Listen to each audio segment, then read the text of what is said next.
So every time na nagta-travel ka, one of the most common problem is sobrang limited ang outlet. Sabihin natin sa hotel, dalawa lang.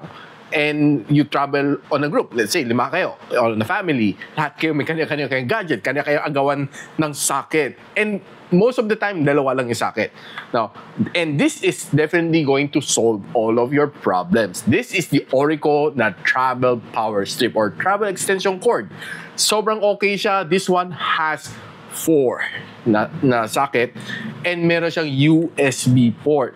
So meaning you don't need to bring yung USB na travel charging brick mo. Pero syempre, don't expect too much kasi hindi naman to fast charging one, no? So hindi naman siya 100 watts, 120 watts.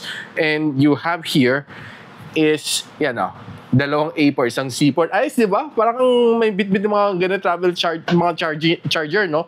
2, 3, 4 na socket. So, what you do is, pwede mo saksak dito, pwede mo rin naman saksak dito, or pwede mo saksak naman dito, except medyo harang lang siya, no?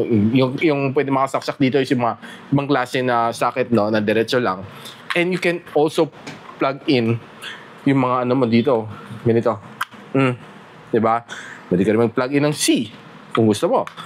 Diba? Ayos, diba? Sobrang useful siya. Sobrang ako happy dito. And this, I think, if tama ako, based na nababasa ko, this is, nabasa ko is 1,250 watts.